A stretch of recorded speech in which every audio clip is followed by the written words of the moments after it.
did you bet big on Kubernetes when it's still unproven in the early days of this stack? We acquired a small startup company. We had some internal projects as well developing, and we sort of put all those teams together. How do you position OpenStack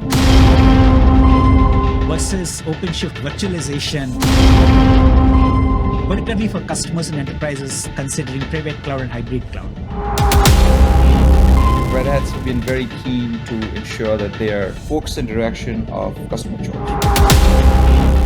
We'll go where customers take us. So Kubernetes upstream are disabled or restricted in OpenShift. So a few engineers complain that there is a learning curve, a different set of resource requirements when it comes to OpenShift compared to upstream Kubernetes.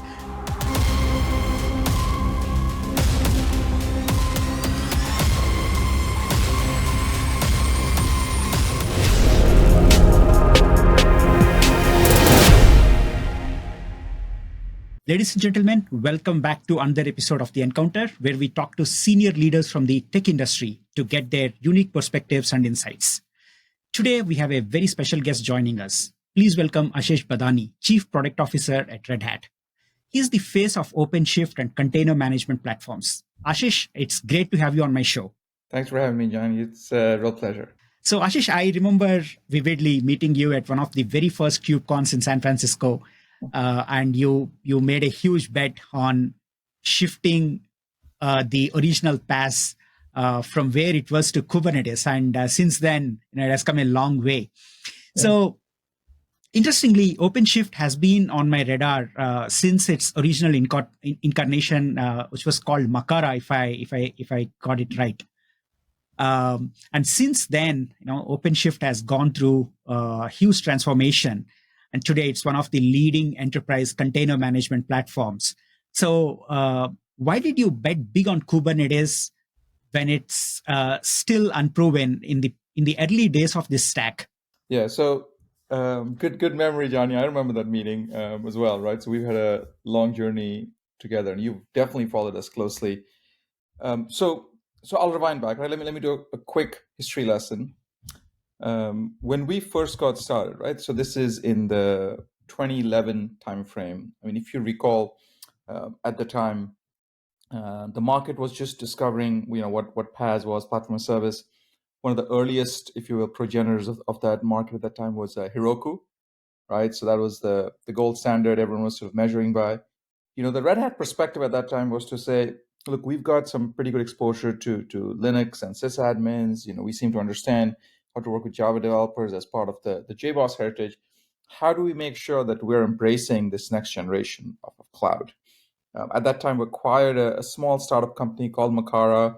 We had some internal projects as well developing technology, and we sort of put all those teams together to go off and have a complete online platform, right, to approach the platform as service market.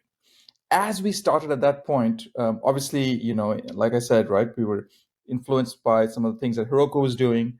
At that time, Google App Engine was another, right, that was gaining some traction. Everyone was focused on developers getting, was PHP applications and WordPress blogs and, all of these, sorts of things, right, that were running in the various environments.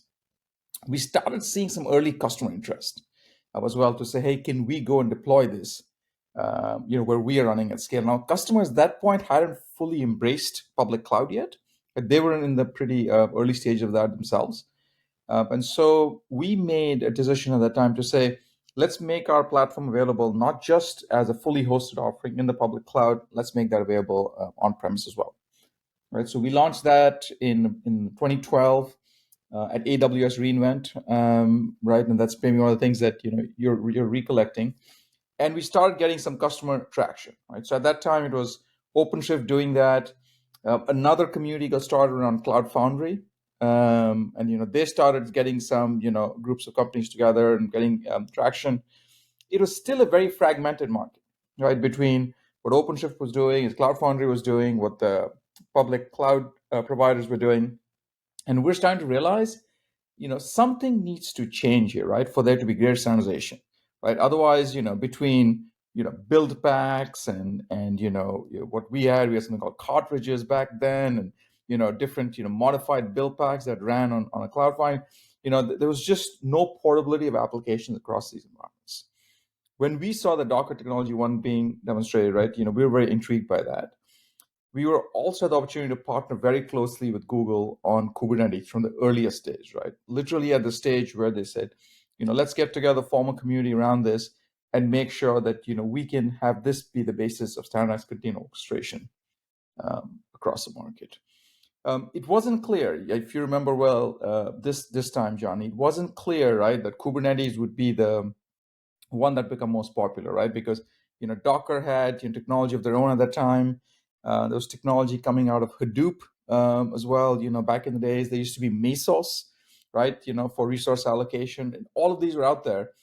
We really thought we had a great opportunity. One, with the commitment to open source that Red Hat has, but also the investment that Google was making in it to make this an extremely popular standardized container orchestration technology.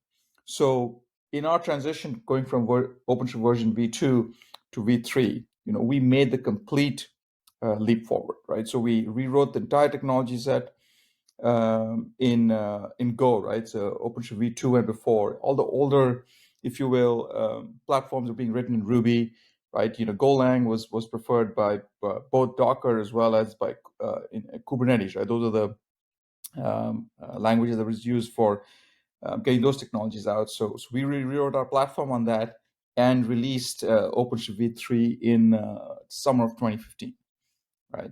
That was the first large-scale enterprise implementation of OpenShift.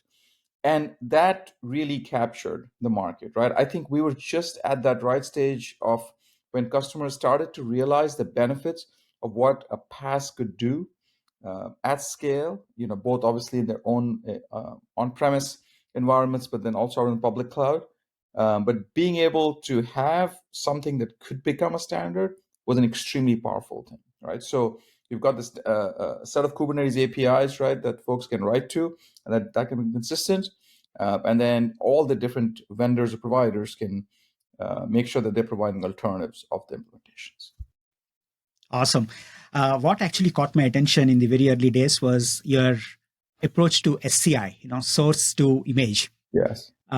So I could connect my GitHub repo and get a URL back without going through the hoops of generating a Docker image, then wrapping that in a Kubernetes pod, and then deploying as a service. All of that was kind of fast forwarded by OpenShift, and that was fascinating as a developer to see source code going through the supply chain and then finally getting the URL back, and from there to the recent announcements like the managed OpenShift, Rosa on AWS, Azure, Red Hat, OpenShift.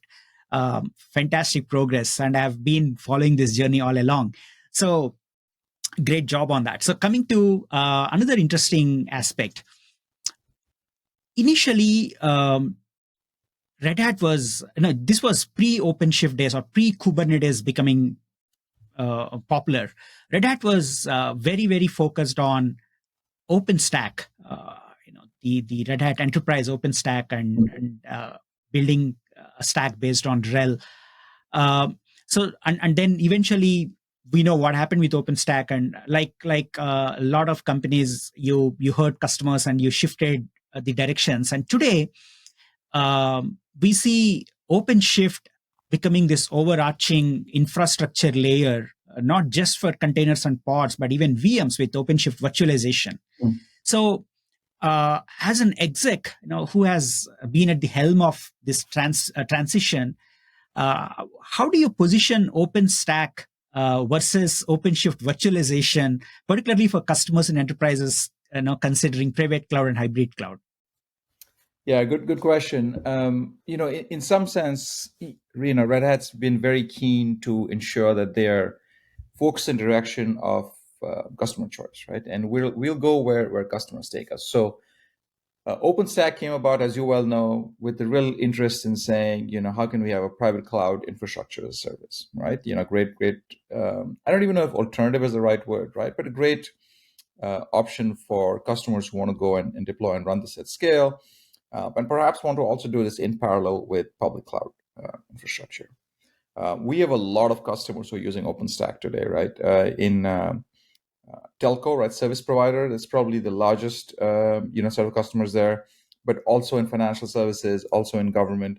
We continue to work with them, working closely to bring them forward, right? So while that journey continues, right, you've seen this huge shift, right, towards, container-based or cloud-native environments, to the extent that even the telcos, the service providers, are going that direction, right? So you could argue that 4G was, VM-based, right? And so whether they were, taking advantage of virtualized network functions running in, virtual machines coming from the ones provided by OpenStack, or from VMware, or from any other provider out of the marketplace.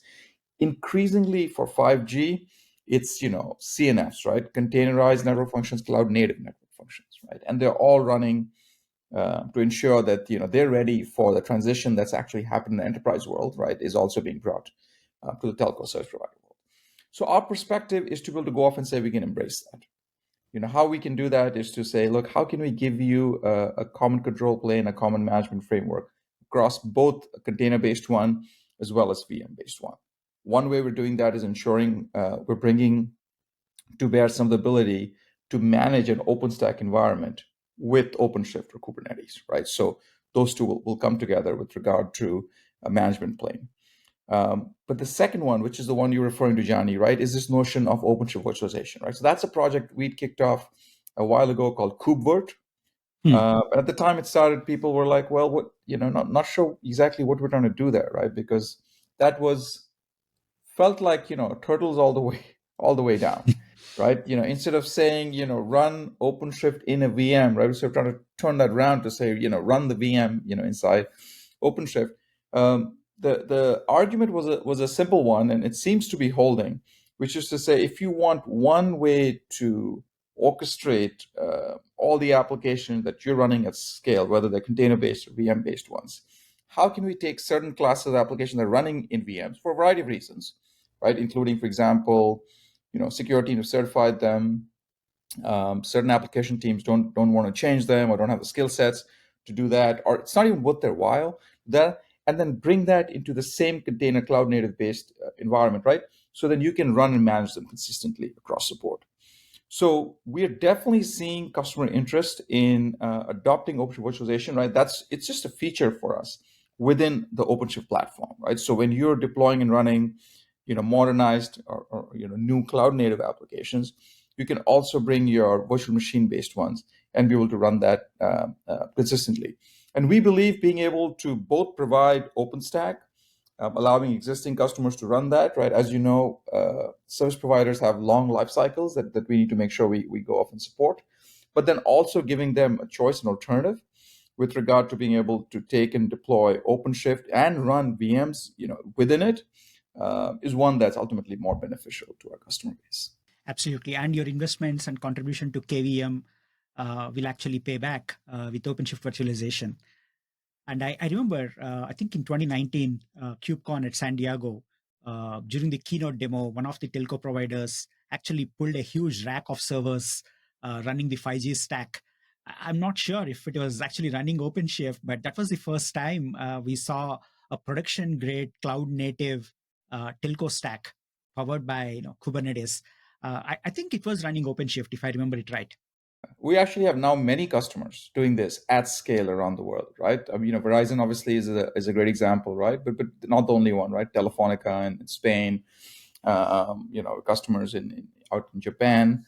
But basically, at this point, service providers in every part of the world right now are doing some amount of their work in these cloud environments. And then we just recently announced an agreement with Nokia around ensuring that we become the reference infrastructure platform for them as they go forward, right? Because increasingly, a lot of the providers of what I'll call key telco applications, are starting to think, look, let me focus on providing value-added applications or network capabilities as opposed to the underlying infrastructure, right? Let's leave that to companies that focus on that. So ability for us to work with, let's say, closely with Nokia and their customer base, along with, partners like Ericsson, like Samsung, like, others in the marketplace, provides a lot of choice to customers. So then we can deliver very consistent, very standardized environment for those applications we run, right? Both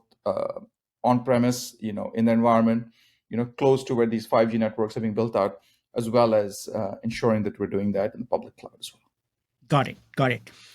So, Ashish, the feedback that I get from the community, and particularly based on my personal experiences, there are subtle differences between upstream Kubernetes and OpenShift. Maybe it is intentional because you had to harden the stack to make sure it meets certain enterprise grade capabilities. To be more precise, things like the local volumes and host based volumes, things like that, which are very common to Kubernetes upstream, are disabled or restricted in OpenShift. So a few engineers complain that there is a learning curve and a different set of resource requirements when it comes to OpenShift compared to upstream Kubernetes. What's your point of view on this? Well, I want to separate out, let's say the early days from the more modern ones, right? Earliest days, there used to be, I think, a greater set of differences, primarily for the reason that, Johnny, you're mentioning, that there are certain sets of capabilities that we'd get enterprise requirements for that hadn't quite made it into community. And so a classic example of this is RBAC, role-based access control. Right? We implemented that earlier in OpenShift than it came to community, into a community distribution. Doesn't mean that we won't take that work and put that all back into upstream, right? So the community can take advantage of it. But that's an extremely powerful security requirement that we want to make sure that, let's say, large financial service customers who are adopting the platform, can do without. We also had a little bit of a timing mismatch, right? So, for example, ingress versus routes, right? We developed that earlier than the community had. Obviously, as you well know, right, it takes longer for something to develop a community. You want to make sure that there's widespread acceptance of the idea, right? It's going through sets of reviews, right, before it actually gets written up and then accepted, as part of the main line. And so again, when that happened, right, over a period of time, we want to make sure that we're going off and supporting the Kubernetes API for that feature set. As we go forward, and Johnny, you know this as well as, if not better than me, right? That CNCF landscape has exploded. So on the one hand, I think that's fantastic, right? You look at that, what is that called? The CNCF map, and I don't know how many 100 projects that exist today on it, right? So is that about the great open source tradition, right? Let 1,000 flowers bloom, right? Let all of this great innovation come to the fore and customers adopt it. So I think that's a huge positive. On the other hand, now we are trying to get customers to understand, fast moving technologies. Which ones do they choose? Which ones have a long life? How do they go off and adopt it? How stable are they? Will they make sure that they are interoperable with the other choices that customers have made? Like all of this work, right? That's what a distribution has to do. So we want to make sure that we are conformant to the full set of Kubernetes APIs, that we pass a conformance test suite, right, with regard to ensuring that we work with the latest releases of the community. But at the same time, right, we're making some choices. Just by the way, like every Kubernetes distribution is doing today, to ensure that we are also surrounding that core Kubernetes platform, right, with a set of capabilities. You talked earlier on, Johnny, about source to image, right? We thought that was really interesting, but at the same time, we also realized that you've got to have an opinion, but you can't hold the opinion so strongly that a customer can't make another choice. So, for example, we will support pipelines, right, and we'll give you our implementation, for CI/CD, right, based on Tecton. Having said that, we'll also ensure that we'll integrate with any other choice that you've made. Right. So being able to say, look, we'll provide some flexibility. We'll provide you actually a set of choices out of the box in our environment. We'll provide you an additional set of capabilities that we believe will be useful both for your platform engineering teams, but also for your development teams. But at the same time, also allowing for some other technologies to be interoperated with that is key. And so I think when you talk about that learning curve, right, that's sometimes I think what we run into, because we want to make sure we're offering a full application platform, right? Not just, a place for you to be able to deploy and run Kubernetes. Absolutely. It's a balance that you got to strike between enterprise customers versus community. It's very hard to impress both. One needs more of compatibility and adherence to the standard API. The other one needs more of a hardened compliant stack. And striking a balance is something that you have carefully achieved over a period of time. Because what customers and what the industry calls platform engineering today, I think we have seen that in OpenShift a few years before it actually became like the buzz. So I completely understand that you had to strike the balance between community and enterprise. So talking about community, I know there is OpenShift Commons, but Mhm. not many in the community are aware of it, and it has been growing constantly as far as I can see. So can you share updates about OpenShift Commons, what it is and how is it coming along? Yeah, look, the beauty of the open source model, right, is that there's no one community, right? It's a series of communities, right? There's a Linux community, there's a Java community, right? There's a PHP community, there's a Python community, right? Just like that. We think of OpenShift Commons as a way to bring together a whole bunch of folks, right, who are interested in being able to use this set of technologies in ways that are driving value, right? So whether you are an end user, whether you're a partner, you're a developer, you're sysadmin, you're storage provider, right? We want to make sure that we have a place to be able to share, right? Share obviously stories of success, but also share learnings in them. We are at the point now where we have hundreds of folks, right, showing up to learn more about technologies. Now we're running OpenShift Commons pretty much around the world, right? So we typically will co-locate them with KubeCons. We'll attract a lot of our users and partners there. We did one with Red Hat Summit. Most recently, we had one in Israel as well. I think we've got one coming up in Buenos Aires. And so, these communities are running, these community gatherings are being run across the world, hundreds of participants. And from my perspective, I think that's fantastic, because what we're now doing, right, is we're bringing this closer and closer, right, to where the actual users are. Look, I mean, the average developer from Buenos Aires, right, I really, think they probably want to participate in person at a KubeCon, but they're not able to, right? But that still gives an opportunity to get a whole set of technology discussions, in their town, right, in their city, and they can take advantage of it. And we have large customers, right? We had, recent Commons gatherings, Ford, ING, Amadeus. I mean, just large institutions coming in talking their stories.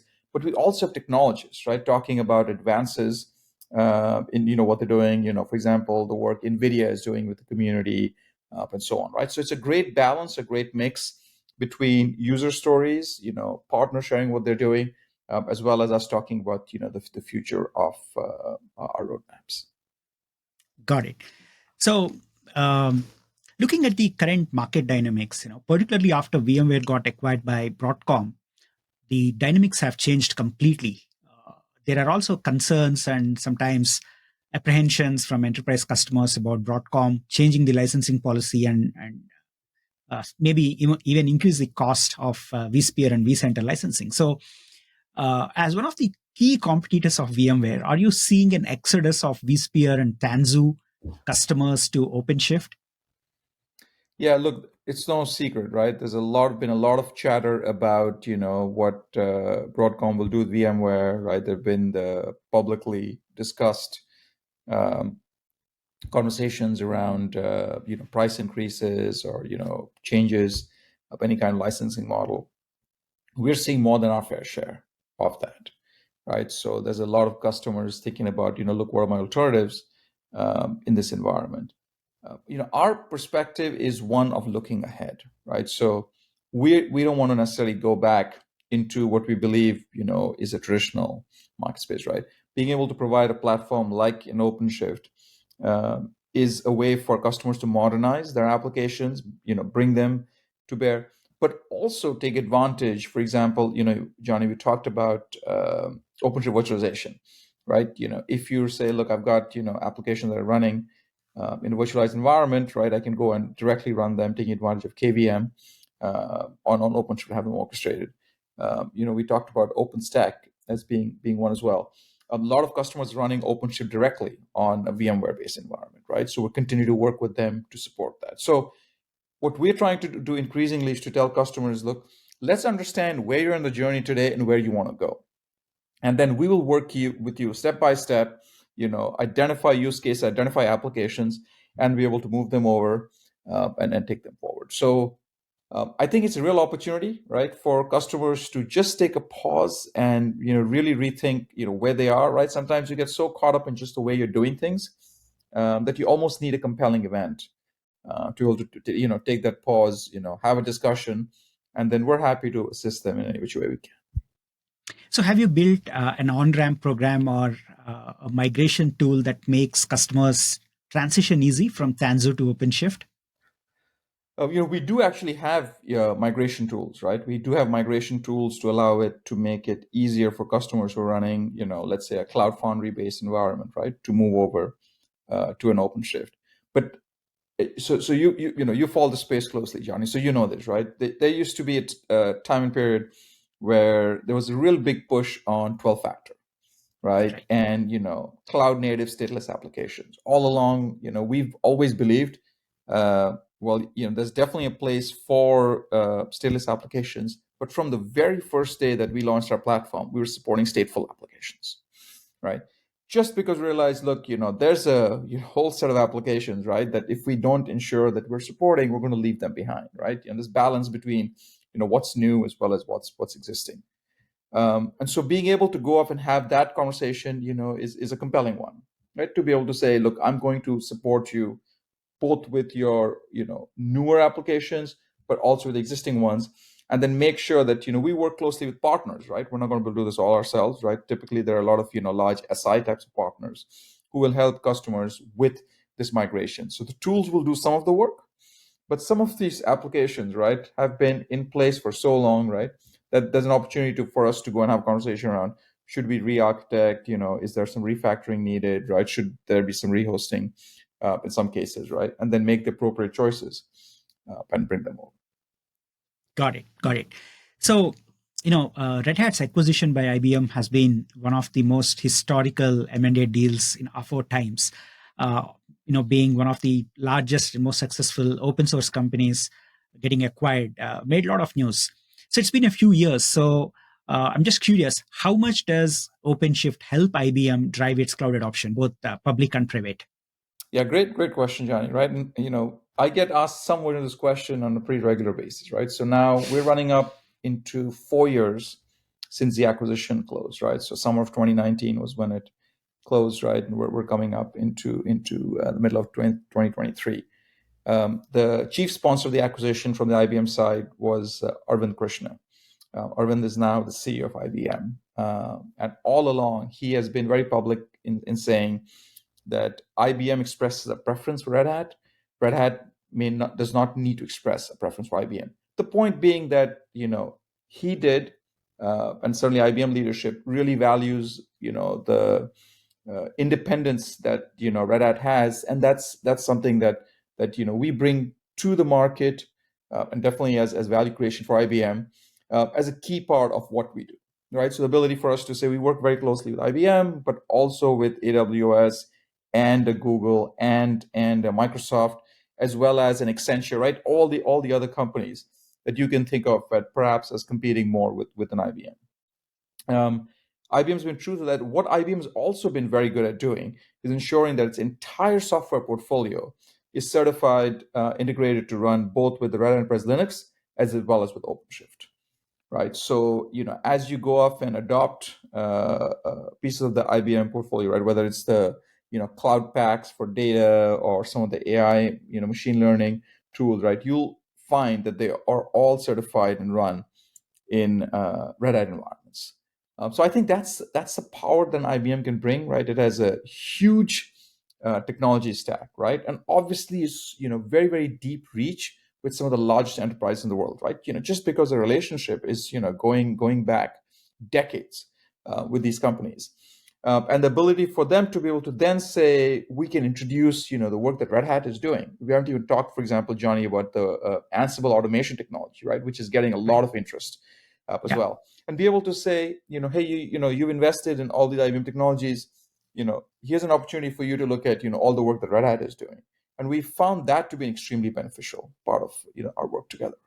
By the way, absolutely. the IBM badges still don't work in Red Hat facilities. Red Hat badges still don't work in IBM facilities, right? We still have to, bring them in as guests. They have to bring us in as guests. So, to IBM's credit, right, they've kept that part of the bargain completely, right, which is to give us, as a company, the independence to go pursue our path. Do we benefit from the deep, relationships that they have, or the work that they're doing to bring our technology to the fore? Absolutely, right. But I think that's a key part of the value creation that I think IBM always had in mind. Right, absolutely. So IBM is the first customer of OpenShift and RHEL, while giving you the autonomy and freedom to work with pretty much every competitor. And that's been a huge relief to the enterprise and the community. Well, So, Johnny, we reached 1 billion in ARR for OpenShift, right? Which is an wow, incredible milestone. I mean, when you think about, the conversations you and I had, right, a decade ago, right? I mean, not in my wildest dreams, right? Did I think that that's what was going to happen? And so I think, obviously it's a, huge part due to the work that the OpenShift team and Red Hat team and, partners, customers have done. But IBM has certainly helped, right, in terms of making sure we get. fantastic! Congratulations on that milestone. It's big. Thank you. Um, Awesome. So, coming to the most talked about technology and the buzzword of the current season, generative AI. I know you made some announcements at the recent Red Hat Summit about integration with watsonx and the Ansible Lightspeed. So, I have a very specific question. What are Mhm. you doing to enable customers to run LLMs on OpenShift? What are the specific investments you are making in that space? Yeah, so we've been seeing this movement towards AI or machine learning workloads for a while, right? We've obviously seen them on the RHEL side, right, as they're being run. We've been seeing them in OpenShift now for a little while as well, right? As customers go off and adopt this, we've been working closely to ensure GPU support, right, both across RHEL and OpenShift, right? So that part of it, isn't necessarily new to us. I think increasingly, the opportunity that lies in front of us, right, is our ability to create an ML. I think the category is ML ops, right, machine learning ops, a platform essentially to be able to run and deploy these models at scale. So recently, we ran a survey with regard to how long does it take for in the average enterprise to be successful in deploying machine learning, right? What are your success rates? And what we're finding increasingly is it's taking 6 months or more, right? And the success rate is often 50% or less with regard to applying these new machine learning frameworks, bring them to bear. So on the one hand, you can say, well, maybe that's because it's so early, right? It's obviously going to take longer, right? Your success rates are going to be lower. But then you also want to think about what are the underlying platforms that you can provide. Our perspective is one of, well, what if we could give you a way to be able to uh, deploy models, be able to train them, to be able to test and tune them, and then serve them, and also life cycle them over a time? We think that would be extremely powerful. So we aren't necessarily in providing you an LLM, right? So the LLM will come from the providers of them, just Yeah, like maybe Hugging Face or some other right? model Hugging catalog. Face, Meta, Google, IBM, right? All of these will be providers of LLMs. Plus, we'll probably see a series of startups doing that. But we want to make sure that we can provide you a platform people to run them. But not just them, right? Take advantage of, for example, other tools and technologies that surround it, right? Whether it's Jupyter or PyTorch, like series of libraries and frameworks that you want to run them, TensorFlow, and have a platform that can help support be able to run them and run them at scale. That's our focus with OpenShift AI. That's what we announced at Red Hat Summit. And we're starting to see actually early interest now from customers who want to embrace this, right? That's actually one place where we think we can actually bring something of value, taking advantage of what we've been doing in open source all this time. We have an open source project called Open Data Hub that came out of our Office of CTO. That's been around for a few years now, right? That we've been germinating that, and now we want to make sure we're productizing that and then bringing that to. Fantastic. What's your view about Kubeflow? Are you supporting that, contributing to that? Yeah, I mean, look, I think of Kubeflow as just another technology set, right, that we can bring here, right? So I don't necessarily think we're leaning into specific choices around enabling technologies, but what we are definitely doing is making sure we can lean into the platform. An example of that is exactly what you said, Johnny, around Ansible Lightspeed. Well, what's Lightspeed? Well, that's an application of some technology that was developed by IBM Labs, right? We worked closely with them to say how can we bring NLP, right, natural language processing, for Ansible users, right? In enter plain text, this is extremely domain specific, right? That's one of the powers that it has, and be able to give you a YAML, right, that can be imported into a playbook, and then you can go off and run it.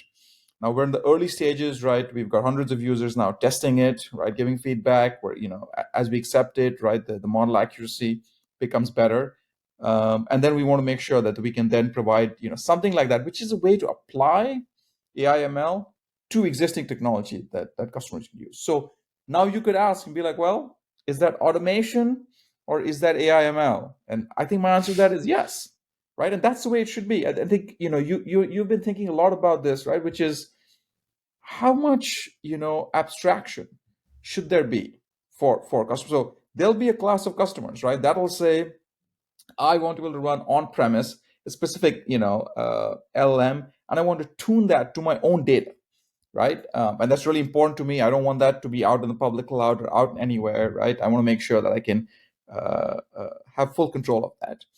We'll see that, by the way, in regulated industries, right? We'll probably see that also in, I'm assuming, certain nations, right, for sovereignty reasons. And in some other cases, some customers will be completely comfortable by saying, look, I'm just going to use a service, right? We're seeing that at ChatGPT, right? I'm going to just use it as a service, take advantage of it. What we want to be able to do, right, is provide you essentially both those options. You want some third party will to run it as a service, right? We'll go off and offer that to you. If you go and say, look, I have thousands of developers, we've built all these playbooks. I think the most secure ones that we'll get are the ones that are certified and running in our own environment, which, by the way, is what one of very large financial service institution told us.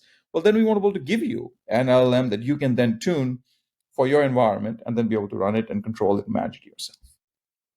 Makes sense completely. So we're almost at the end of this interview. The last question that I want to ask you about is Kubernetes and OpenShift becoming boring, and in a good way. What it actually means is the enterprise adoption is in full swing. Enterprise customers have embraced it completely, and there is very little mystery left in the stack. So with that, what do you see as the future of cloud native? How do you see this roadmap further expanding and evolving? Yeah, look, in this case, I think, Johnny, boring is good, because what boring signifies, right, is stability, right? And I think what a lot of these large enterprises do is really, really value the ability to have a very stable platform on which to build the next generation innovation. I'll give you a real example. We have many customers of ours who are on versions that are maybe 3-4 years old, right? And we've had multiple conversations in wanting to have them move, and they have multiple reasons for wanting to move and reasons that hold them back, right? So enterprises just take longer, right, to be able to deploy and use technology. Okay, so how can you then think about rate of change, right, and ensure that while you're supporting high rate of change, you're also ensuring stability, you're also ensuring backward compatibility, you're also ensuring interoperability with a large ecosystem of new as well as existing applications that you got in place.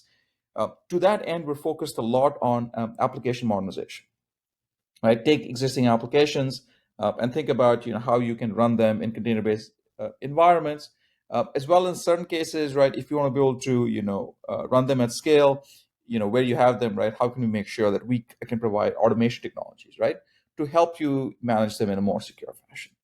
we want to be able to, provide more tools around developer productivity around it, right? So we recently made an announcement at Red Hat Summit around creating a distribution of Backstage, right? So we're seeing a lot of interest in technologies, right? That starts surrounding, if you will, that Kubernetes experience by saying, how can we ensure that, as things are changing at the back, right, that, we can provide a more centralized, easy way to access that. How do we get more workloads into these platforms, right? So people have set up these large platforms, right? They want to make sure that it's easy to onboard applications on, right? Take advantage for your developers on Backstage, make it easy for them to be able to deploy them via, pipelines, right? And be able to push applications out. Ensure, for example, you're doing that in a secure fashion. I think we don't talk about security enough, which on the one hand, again, is good to not talk about, but on the other hand is critical, right? This notion of a trusted software secure supply chain, right, is a critical area, right, that we want to make sure we're investing. And then, the future, it's very clear, right? It's going to be a whole set of AI ML workloads, right, that are going to come find our way, right? How can we enable companies to take advantage of the models, right? Be able to deploy services from them, be able to do more analytics, to be able to do more work from a predictive perspective on them, and then give them insights around the health of that distributed infrastructure that they're running, right? So that's going to become really important as well. So I think there's a huge expanse of technologies that we're working on to help surround the core experience, right? So make that core Kubernetes experience a boring one, make that to be invisible, but then surround that with a set of productivity tools, surround that with an ability to onboard new ways of working going forward. Fantastic. So, Ashish, it's been an honor to have you on my show. And on behalf of the community and personally, I want to thank you and your team for the tremendous contribution to the open source community, like your investments in Flux, your investments in KubeVirt and Operator Hub, just to name a few, made a huge impact and made our lives easy. So thanks for all the contributions that your team does. And again, we are going to have a follow-up discussion very soon, specifically on the intersection of cloud native and generative AI, and I'm looking forward to it. Likewise. Thanks again, Johnny. And I just want to say personally, right, I've really enjoyed our interaction with you. You're a keen observer, right? You're a very, very keen observer of this industry, have been for many years, very thoughtful, very hands-on. So you're a true asset of the community, right? Really, really appreciate that. Thank you. Thank you.